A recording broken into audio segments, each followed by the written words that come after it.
The New York Giants are bound to explode. Sure, the roster isn't the most talented in the NFL, but the elite coaching that has the potential to grow even more is something to watch for in 2023. I'm Chase Keller, and tune into this dive of the New York Giants, why I believe they will finish 11-6, and how they came up in 9th in my 2023 NFL Power Rankings.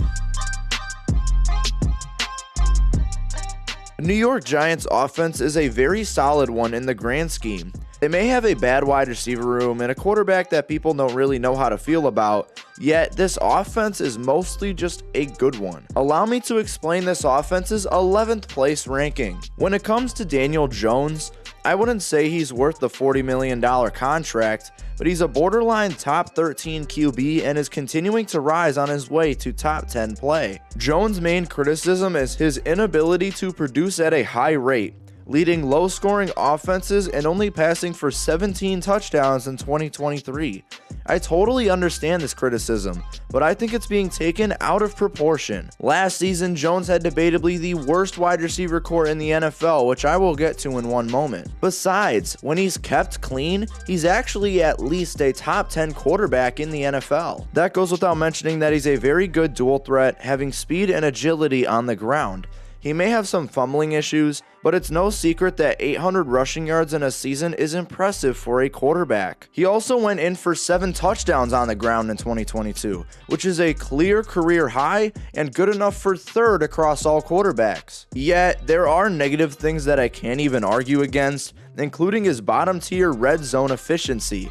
He was bad in moments where he needed to capitalize or continue/end the drive. I do think that Danny needs time though. He's only going into his 5th season and he's shown development ever since entering the league. So next up, the development needs to continue. The running back room was a toss-up about a week ago, but from recent reports, nothing changes and this room stays elite. Saquon Barkley isn't the best running back in the NFL, but he's undoubtedly a superstar.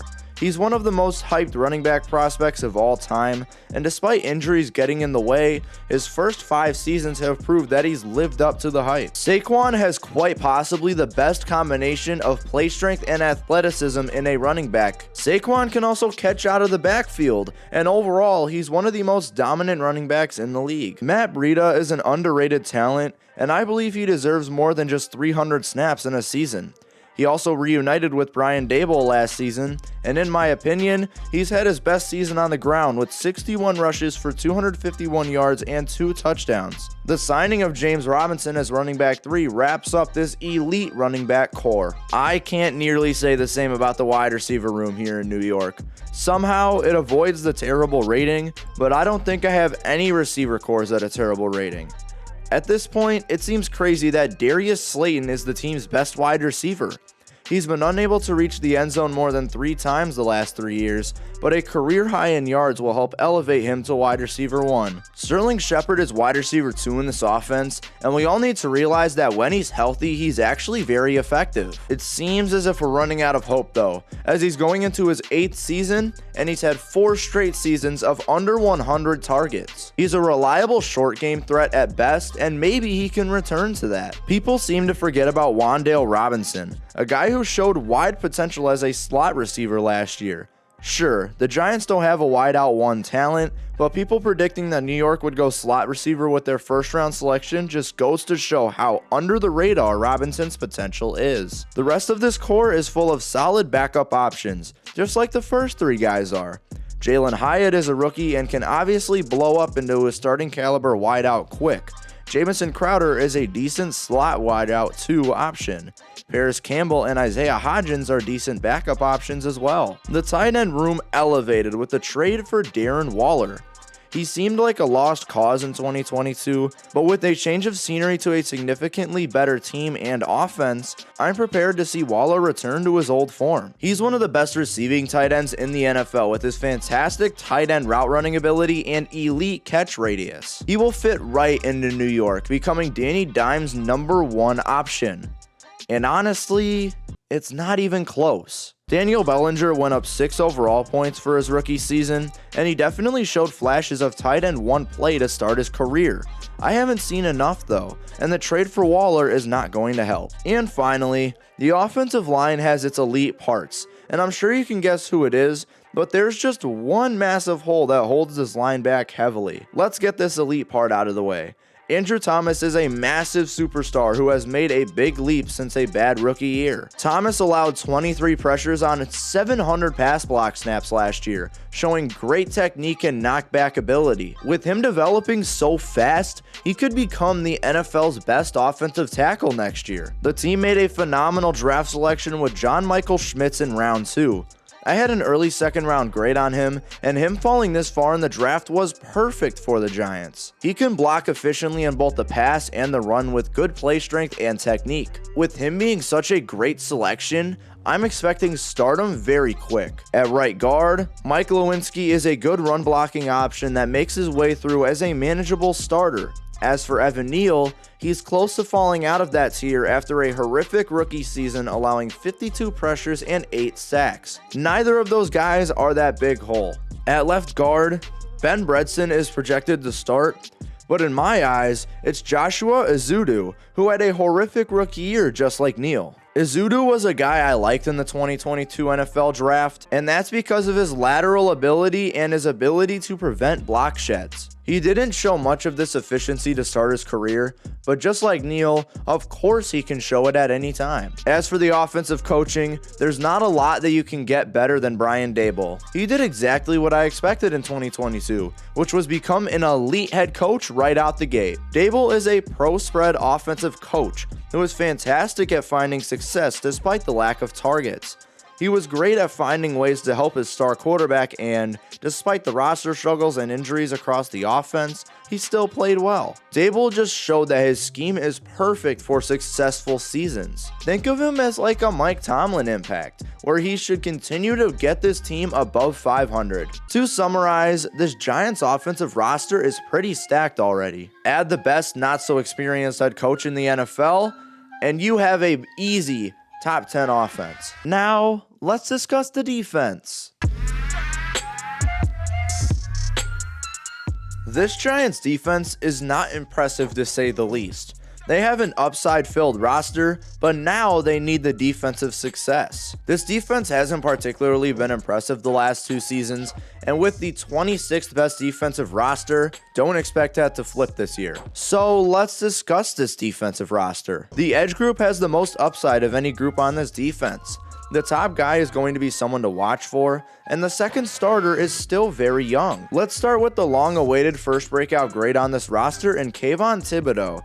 Kayvon was a promising factor to New York's defense in 2022, and if he keeps developing as expected, he will be a superstar by next season. Thibodeaux is a very athletic pass rusher with an eye to always stop the ball. His 29 stops were actually unexpected last year, and it gives me bigger reason to hold this breakout grade. Azeez Ojulari is an undersized edge rusher, and injury held back his potential breakout year last season. He is the reason I like his brother BJ so much. He has upside to break out just like Thibodeaux. As for the rest of the group, it's nothing too special, but this duo has elite upside. The interior defensive line is the best group on this defense, and once again, the top duo is the reason why I love this group. There's not a lot to love after these starting guys, but the starters are enough to elevate them to great status. It starts with superstar Dexter Lawrence, a deserving top 5 AAV guy.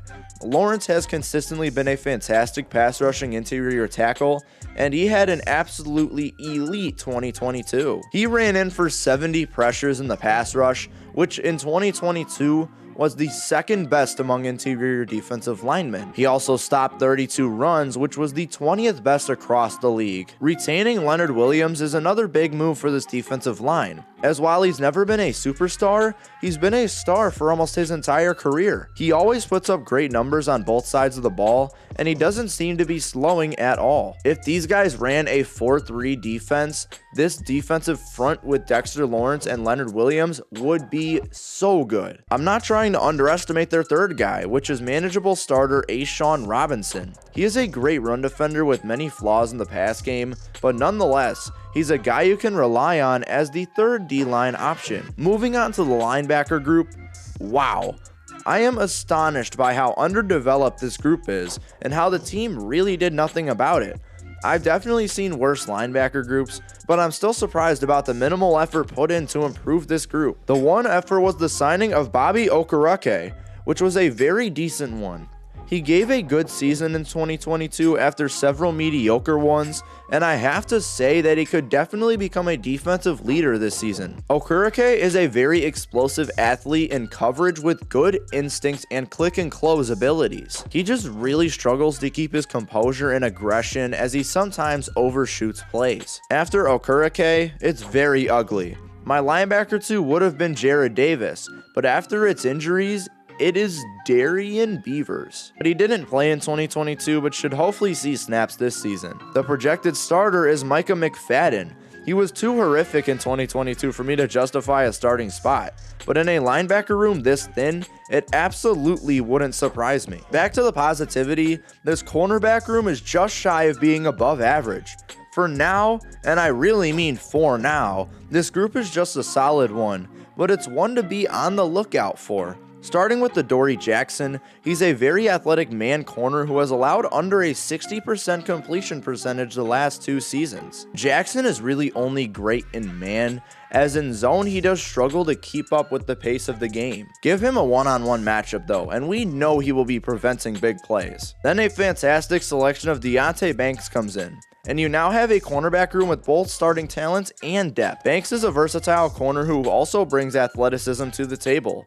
While he isn't great with deep speed, he should still develop into a star cornerback. He's almost the same as Adoree Jackson, but from what I've seen recently, as in 2022, 2021, I think Banks has higher upside than Jackson. The depth here is pretty underrated. Cordale Flott is a name that people don't really know, but from what he's done so far, he shows to be a promising coverage corner. And Aaron Robinson is good for a cornerback number 4, but he hasn't been great to start his career. I need to see more coverage snaps to judge him as an NFL player. To round out the defensive roster, the safeties just missed the bad rating.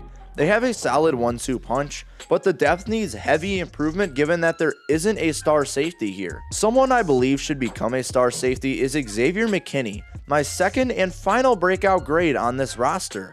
McKinney is a guy I really loved as a prospect, and he is just an extremely versatile guy with even higher versatile upside. McKinney can play both deep and play in the box, but he's shown greater run defense than he has coverage to start his career. He's also fairly solid at preventing the yards after the catch. Bobby McCain had his prime years with Washington, but now he changes scenery yet again to try and explode for higher heights.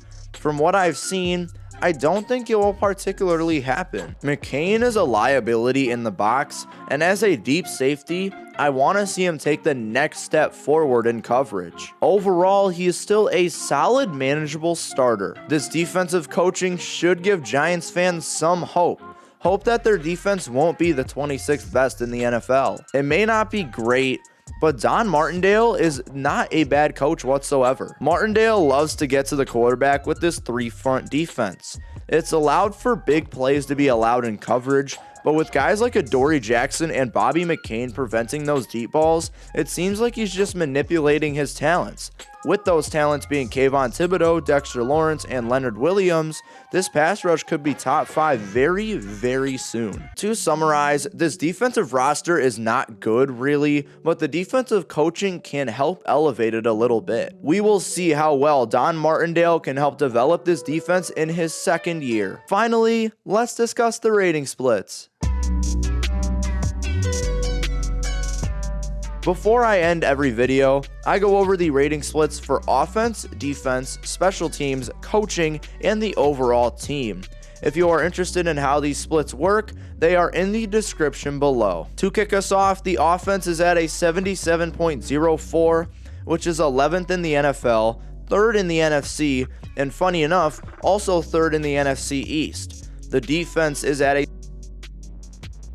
which is 26th in the NFL, 11th in the NFC, and 4th in the NFC East. The special teams is at a 73.21, which is 9th in the NFL, 3rd in the NFC, and 1st in the NFC East. And coaching comes out to an 80, which is tied for 1st in the NFL, tied for 1st in the NFC, and 1st in the NFC East. As an overall team, they came out at a,